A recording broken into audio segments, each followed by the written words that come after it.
ప్రభుత్వ పథకాలకు పేర్లు పెట్టడంలో కూటమి ప్రభుత్వం కొత్త ట్రెండ్ తెస్తుంది. ఇప్పటివరకు స్వర్గీయ నాయకుల పేర్లు పెట్టే సాంప్రదాయం ఉండగా చంద్రబాబు గత ప్రభుత్వ హయాంలోనే కొన్నిటికి చంద్రబాబు పేరు పెట్టారు. తర్వాత జగన్ వచ్చాక చాలా వాటికి జగన్ పేరే పెట్టారు.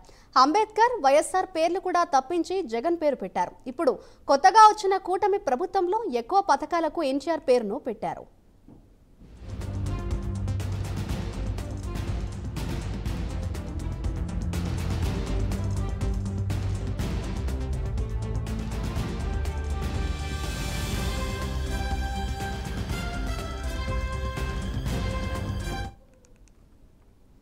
ఇక ప్రస్తుతానికి పండుగ కానుకలకు చంద్రబాబు పేరు పెట్టారు.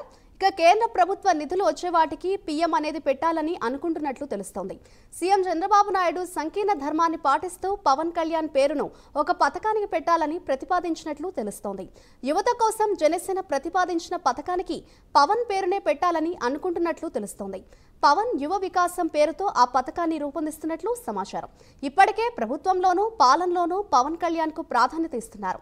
ఇతర మంత్రులు సైతం పవన్ ను కలిసి చర్చిస్తున్న పరిస్థితి కనపడుతోంది.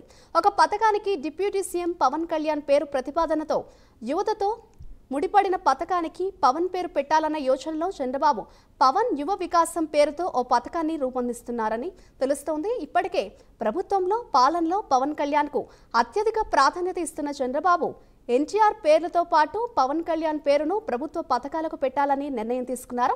ఎక్కువ పథకాలకు ఎన్టీఆర్ పేరు, పండుగ కానుకలకు చంద్రన్న కానుక అని పేరు, స్కాలర్షిప్లు, విదేశీ విద్యకు అంబేద్కర్, అబ్దుల్ కలాం పేర్లు, గోరుముద్ద పథకానికి పీఎం పేరు, కేంద్ర నిధులున్న వాటికి పీఎం అని పెట్టే అవకాశం ఉంది.